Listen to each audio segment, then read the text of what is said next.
तपाईले कहिले केही कुरा म्यानेज गर्नु भएको छ?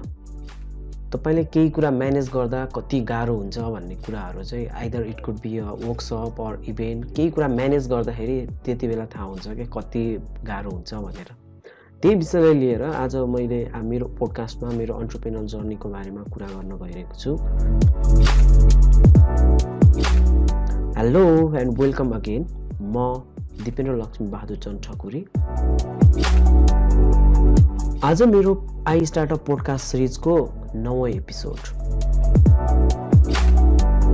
आज मैले आफ्नो एन्टरप्रेन्योर्स जर्नीमा पहिलो म्यानेज गरेको प्रोग्रामको बारेमा केही कुरा भन्दैछु।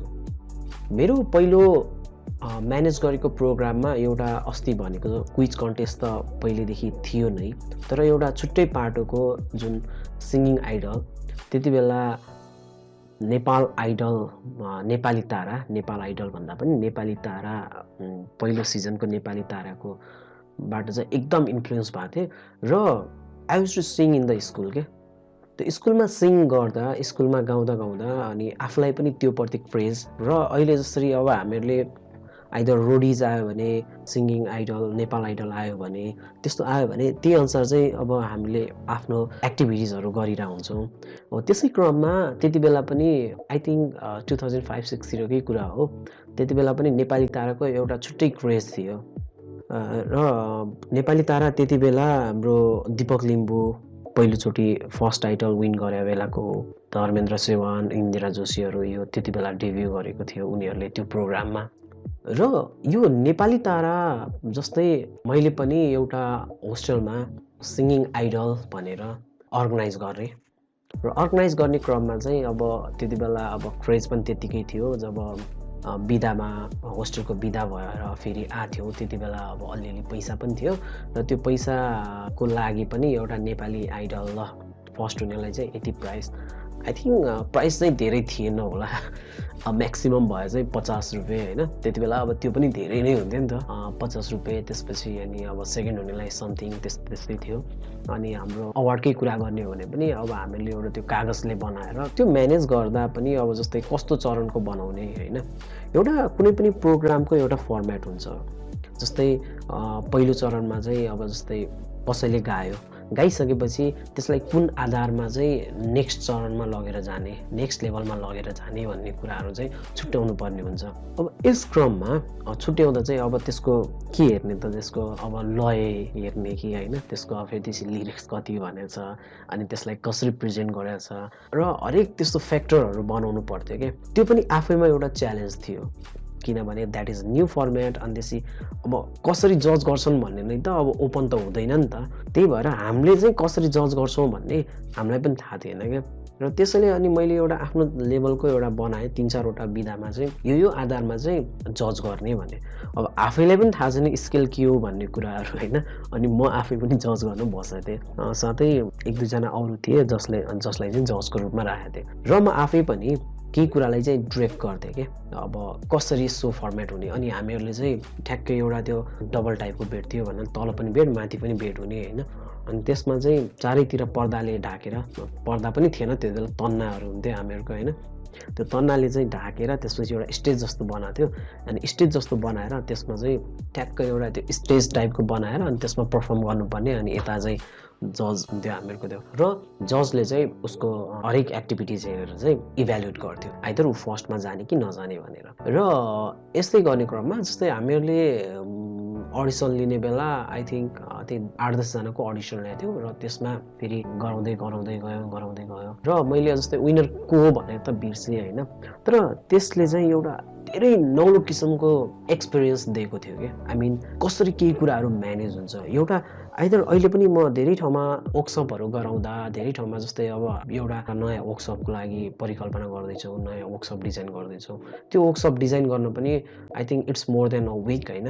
हरेक कन्टेन्ट डेलिभरीमा चाहिँ आफूले त्यसमा जोड दिनुपर्ने हुन्छ। कन्टेन्ट डेलिभरी कता राख्ने, कस्तो राख्ने होइन। त्यो वर्कसप अब त्यत्तिकै वर्कसप नै मात्र भनेर त भएन नि त। अनि त्यसलाई चाहिँ कसरी आउटपुट निकाल्ने त्यो कुराहरू हुन्छ।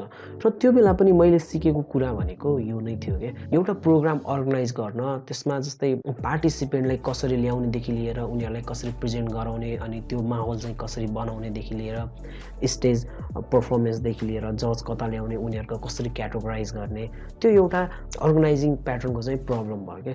अनि मैले पढेको स्कुलमा पनि जस्तै हाम्रो कलेजमा Asian school of management and टेक्नोलोजीमा पनि यो डिफ्रेन्ट फर्मेटको जस्तै एउटा ह्याकाथन अर्गनाइज गर्नलाई जुन सरहरूले स्टुडेन्टलाई एउटा अफर गर्नुभएको छ उनीहरूलाई नै अर्गनाइज गर्न एउटा अर्गनाइजिङ टिमको रूपमा दिनुभएको छ। That is a very huge opportunity क्या। त्यो चाहिँ जो पाए त्यसले पाउँदैन।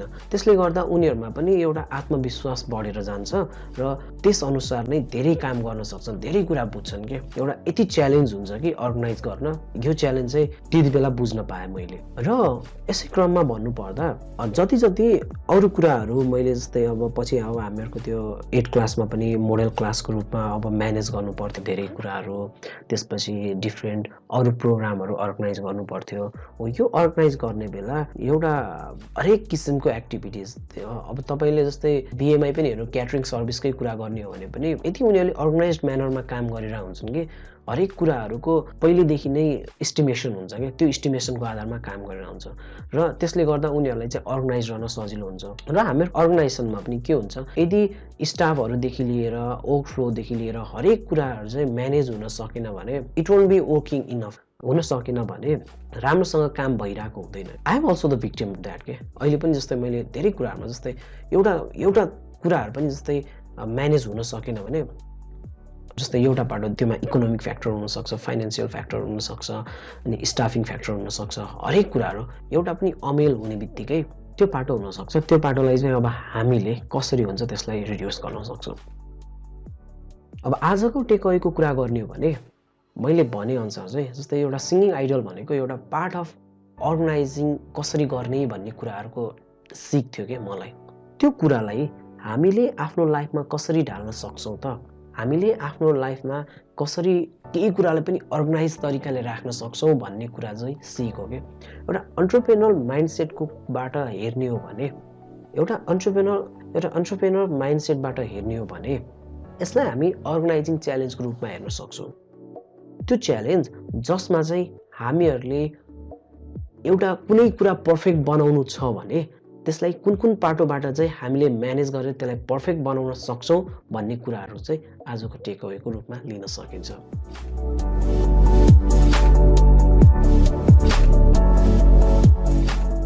यति भन्दै आजको एपिसोडबाट बिदा हुन चाहन्छु। भोलि फेरि न्यू स्टोरी, न्यू एक्सपिरियन्स र नयाँ एपिसोड लिएर तपाईँमाझ आउनेछु। Till then, thank you.